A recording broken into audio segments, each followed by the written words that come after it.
welcome to the Creative Constitution podcast. Today I'm joined by Dia Taylor, an amazing producer, director, writer, and so much more. Today's topic, it's all about producing your first feature film on a tight budget. So Dia, tell me a little bit about yourself.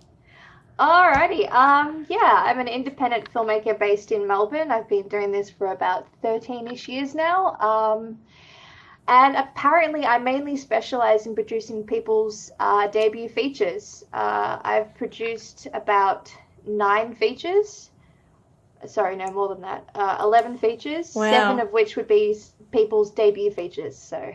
Oh, wow. Yeah. You must be the nice type that's like wanting to give people their breaks, perhaps. Yes. Oh, yeah. Well, I mean, someone helped me with my break, so I'm like, you have to pass it on. That's amazing. That's really good. So tell me a little bit about how you got into it in the first place. What brought you to producing? Producing. That is a toughie. I guess, so when I was younger, my aunt, Sylvana McCausland, was a filmmaker. And she specialized in producing. And I don't know, I just kind of remember watching it when I was about 12 or so and just organizing everything. And I kind of enjoyed that because I felt like it was the head, like you were in charge of everything, like the story and everything went under your direction. So I grew up, studied film, realized I also wanted to become a director.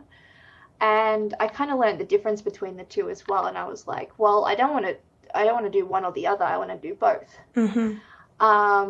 And so I went into film school. And one thing you learn in film school is no one wants to be the producer.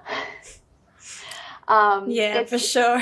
Yeah, it's the job that like you are the boss, but if something screws up, it's automatically your fault, like automatically. And yeah, I screwed up in film school a lot.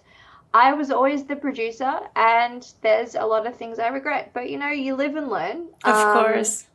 Yeah, but it was just, I guess it was something I was considering when I was younger and then was kind of pushed into it because no one else wanted to do it. And I wanted to make films.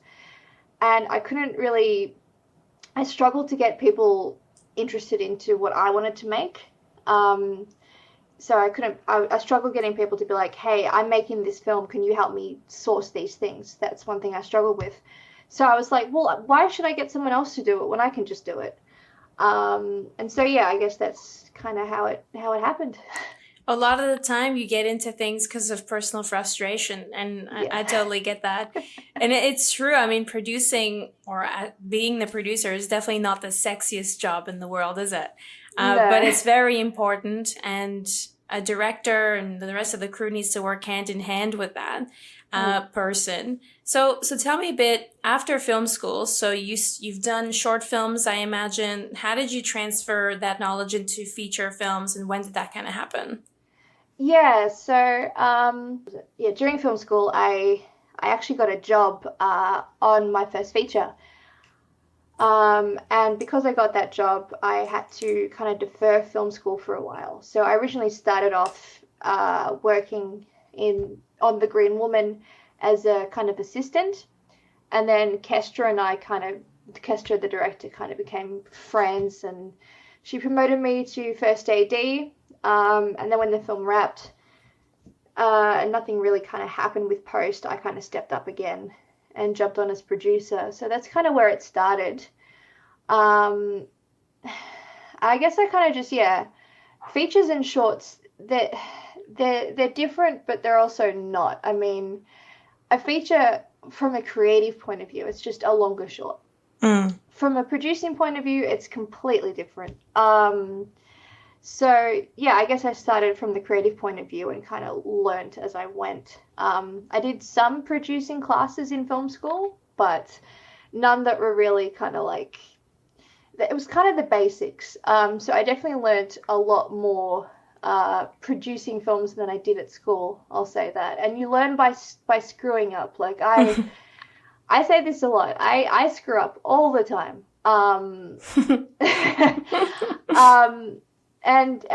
So after Green Woman, I was still deferred from film school, and I was living with someone, and they had a feature screenplay, and they wanted to turn that into a film. and they had a budget. And so I kind of helped them produce it. And then we were struggling to find a director. And I remember a friend of mine, Glenn Cook, turns to me one day and says, "Dear, why don't you just direct it?" And it had never occurred to me that that was something I could do. So I went to the screenwriter and I said, "Hey, look, why don't I just direct it as well? But I want to shadow produce it. So I don't want my name all over it. I just want to focus on as a director." Mm-hmm. And so I shadow produced that. So what shadow producing is you produce, but you don't get the credit, which I was fine with. I just wanted the director credit. And then once those two films were released, people started to kind of notice me as someone who can get shit done, I guess, especially when it comes to producing features, and it just kind of went on from there. That's awesome. Yeah. And some of those learnings, I guess, from those mistakes, what's one of the first things that come to mind? Oh God, one of the first things. I was gonna ask. Yeah. I guess one thing that I learned very quickly that I have been telling a lot of my directors recently is paperwork is God. Mm-hmm. Like, distros require paperwork for everything. So, for example, for The Green Woman, when I got that distributed with High Octane Pictures, they specified that they wanted a contract signed between the director and the screenwriter, stating that the screenwriter allowed the director to direct their film. The one issue with that is the screenwriter and the director were the same person. Right, okay. So I remember I spoke to Mark from High Octane, and I'm like, "Look, they're the same person. What's going on here?" And he's like, "No, you still need to sign it." So even if it sounds dumb, everything has to be signed. If you're shooting in your own house, yeah, it's your own house, but you still need to prove that you've given yourself permission. Because if you don't have that paperwork up front, you're just going to have to go back and get it. So that's, definitely one thing that I have learned. Just get paperwork all up front, every minor little thing. Wow. Yeah. Has there been like a time in your life where things have gone sideways because of paperwork? Oh God, yes. Yes. I won't say too much, but I had a disagreement with a producer on a project, and I was never signed on myself. And because of that, I couldn't take them to court or anything because there was no proof that I actually jumped on the project. Oh, wow. So I lost a bit there. So because of that, I'm a stickler. I always make sure that I'm signed on to every project because I'm like, it's proof. So. Fair enough.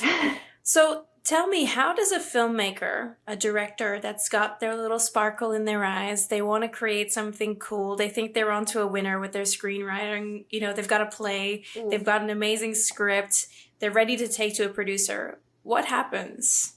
It's a case-by-case basis. I would say someone with next to no portfolio, there's going to be no chance. I would say you need a portfolio, you need a couple short films you've done to show that, like, you're going to get shit done. And to show your style as well. I would say as well, build a pitch deck, which is a bit of paperwork that basically explains, like, the vision and the marketing plan of your story. Research the kind of producers that are out there. The ones who would pick up your kind of story. What else? I would suggest as well, one thing that a lot of directors don't seem to realize is, indie film, it's not Hollywood. You're going to need to self-fund a lot of it. And it's gonna kill you. But getting funding here is next to impossible. I'm trying to get funding at the moment, actually, for a film we completed over a year ago, and I'm struggling with that. So to get funding for a debut feature from a debut director, it's going to be next to impossible. Oh, that's something as well. In the industry, you're not considered a film director, technically, until you've made a feature. Okay. So, which is dumb. So you could say, oh, it's my debut short film, which is awesome, but distros won't care. Yeah, true. They want Yes. someone that at least has had a crack at a feature. I would imagine it's a little bit more bankable, as they say. It's more trustworthy. They've gone through the whole journey. A short film, I mean, you could make a short film that's 2 minutes long. That doesn't mean that you can make a 90-minute film. Oh yeah, and that's one thing I find a lot of filmmakers struggle with. They're like, oh yeah, I've made short films. A feature should be easy. You're talking about a 1 to 2 day shoot compared to a 31-day shoot. And short films as well. You can get away with a bit of lost paperwork. Features you can't. But yeah. So the industry doesn't consider you a filmmaker until you've made a feature, and then that feature is your debut film. Which Right.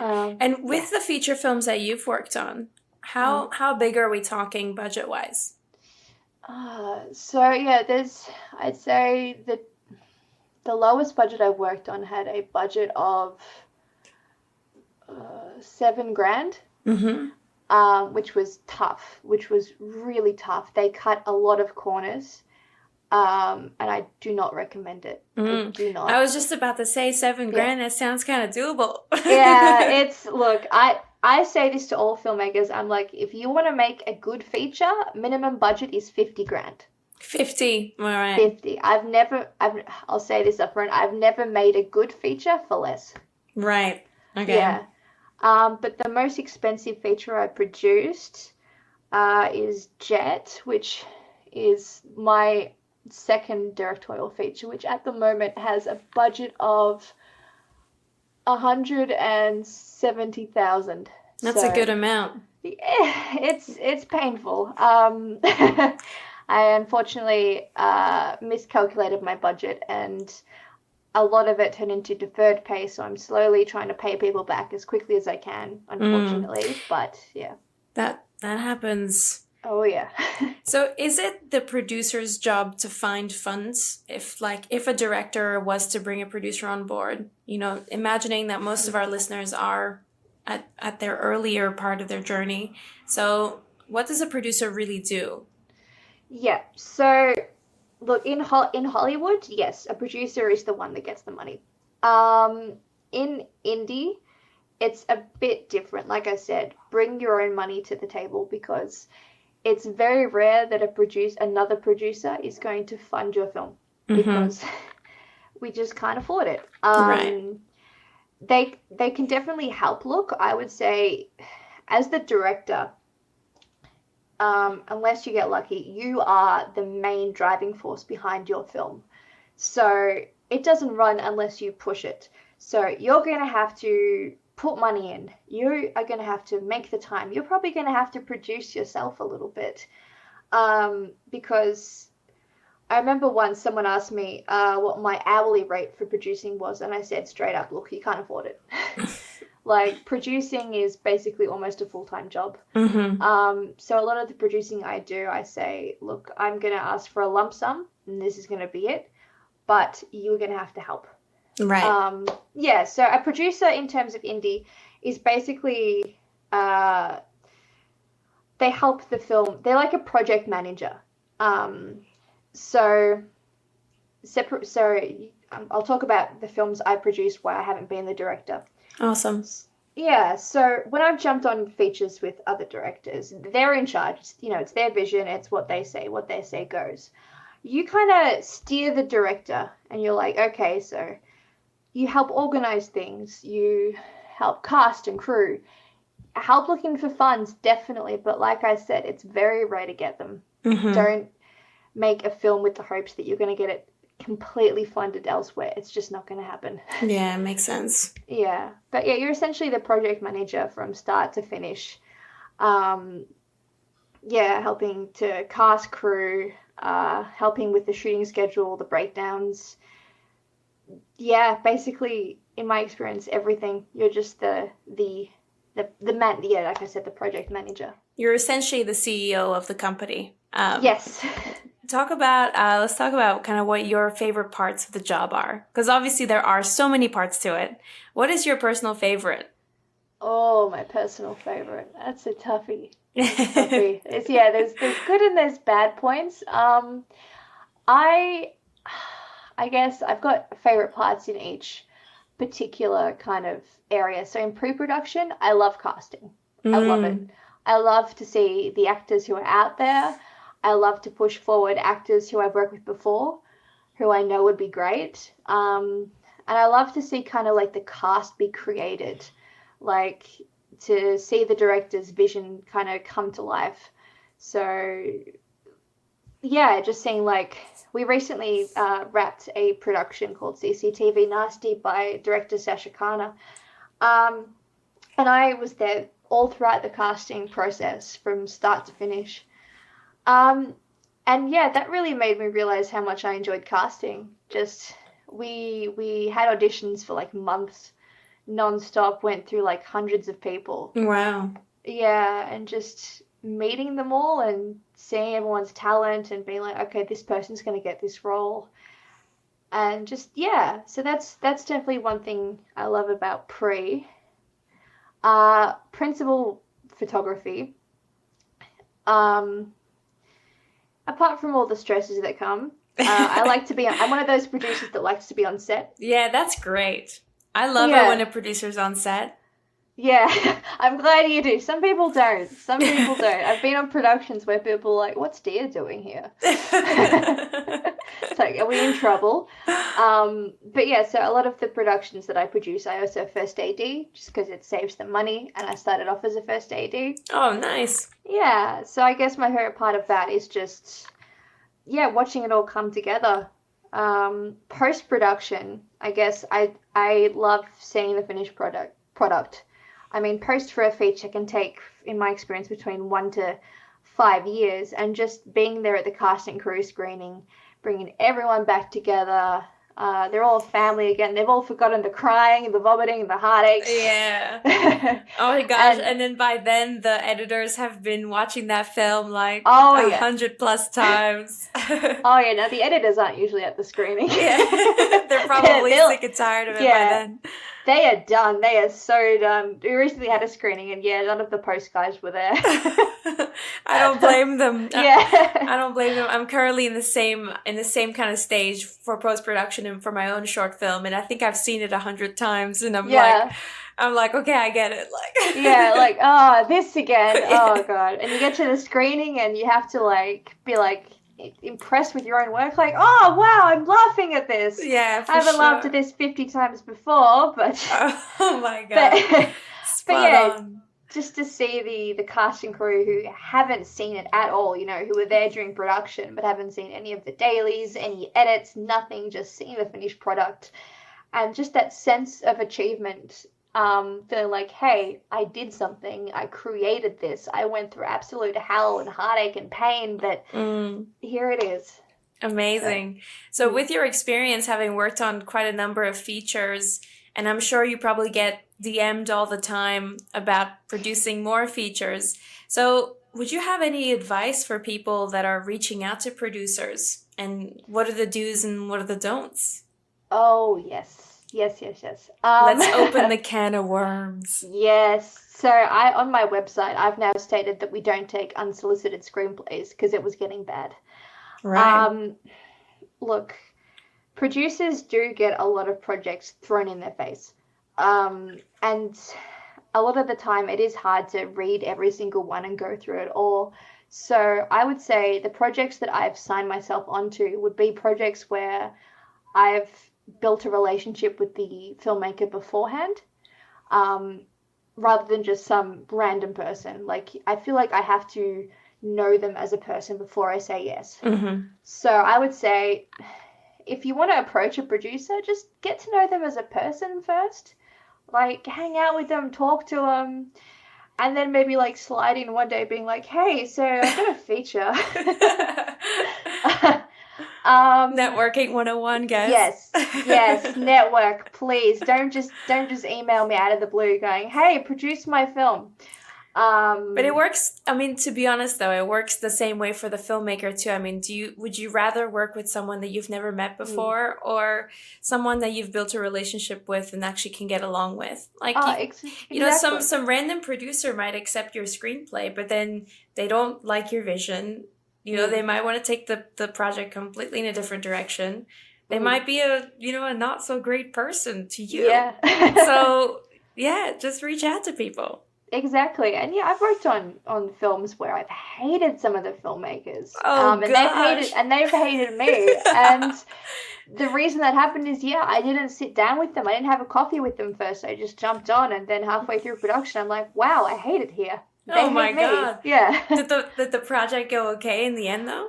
I haven't heard about it. I don't think it's been released. So. Some projects do that. They just kind of go inside the little cave and never come back out again. Oh, yeah. Green Woman, my first feature I jumped on, was almost going to be like that. So we shot that in 2014 for a couple weeks. And then I kind of I was just an AD at that stage. I'm like, cool, my job's done.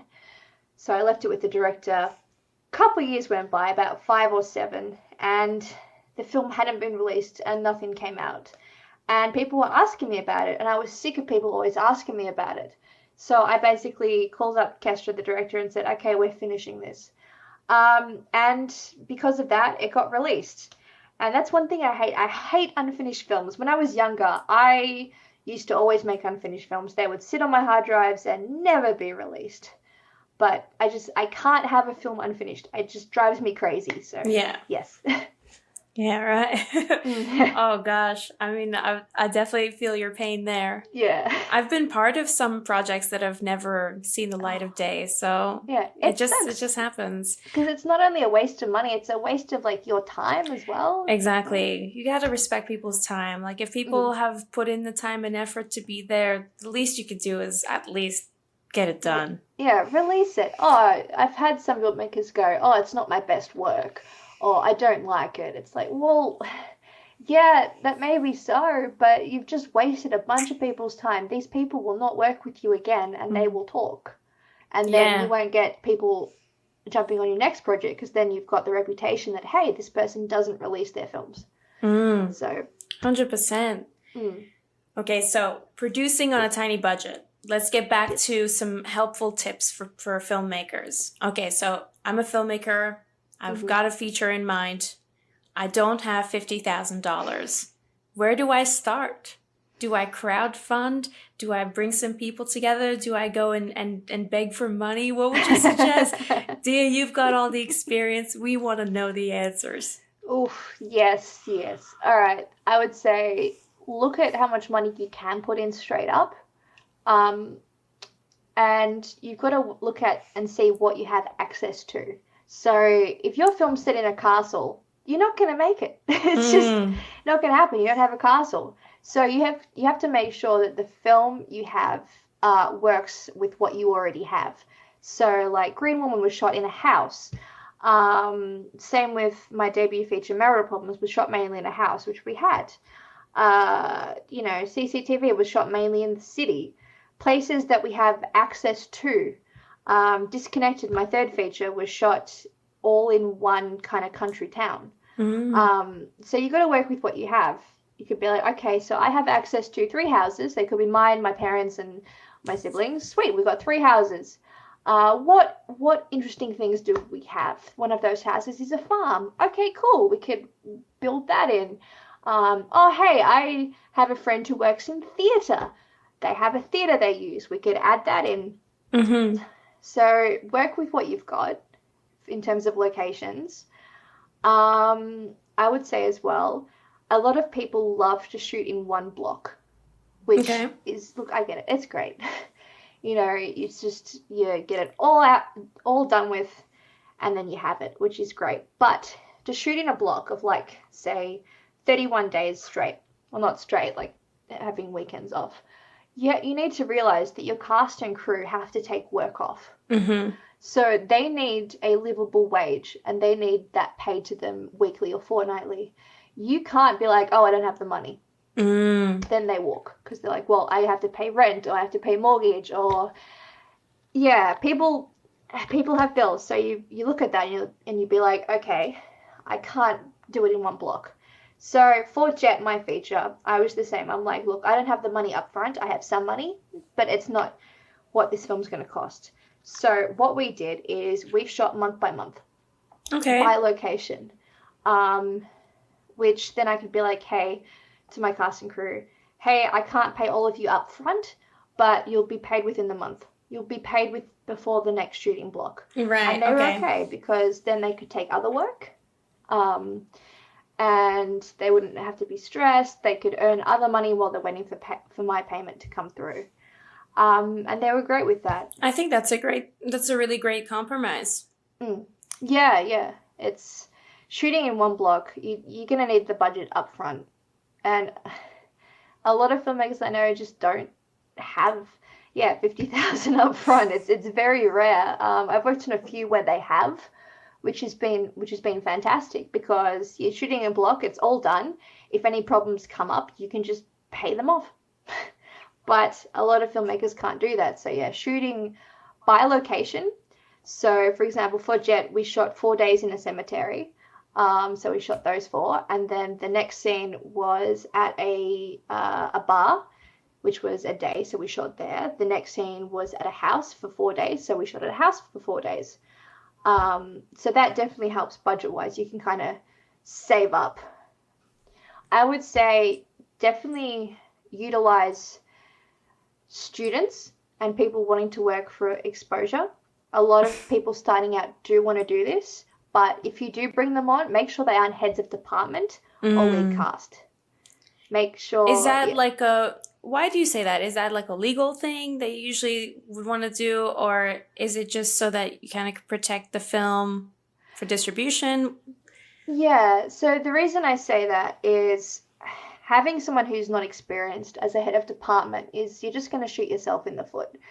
I mean, if you bring on a person who wants to be a gaffer, a lighting person, and they've got no experience whatsoever, and you put them as a head of department on a feature, straight up, they're not going to know what to do. They've got no one to help them.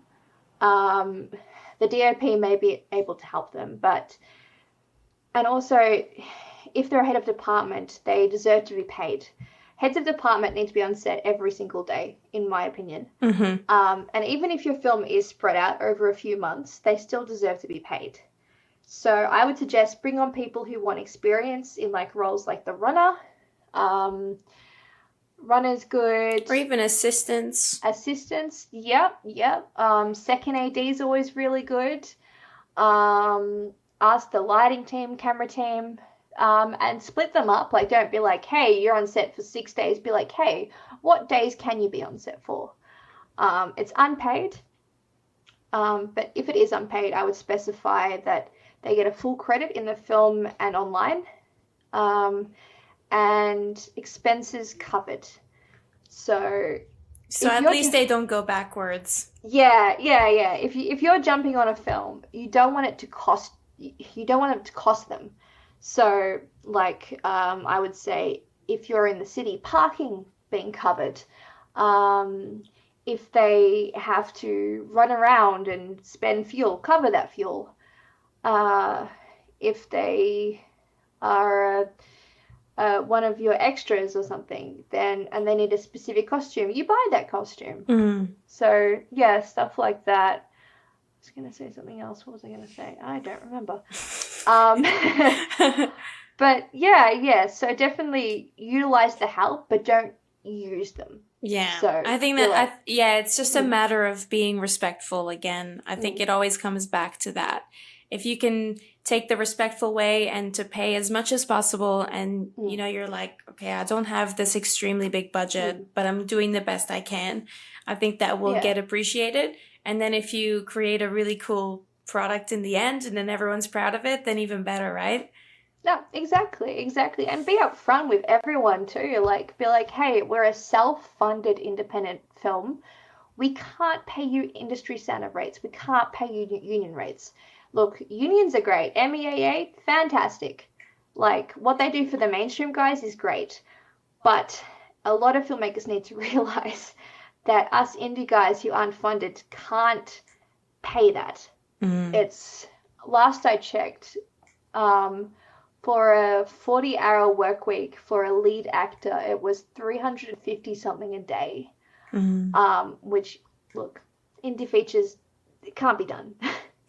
So you need to be upfront. You need to be like, look, we don't have much of a budget. We will accommodate as much as we can. You get full credits. You get, if you're being paid, expenses covered. I've worked on a few films where as well they've hired actors, cast them, they've run through all the audition stages. They said the film was going to be paid, and then they've turned around and said, oh, we can't pay you.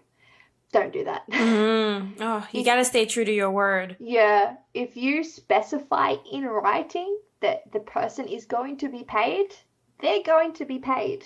So you also need to be careful with that.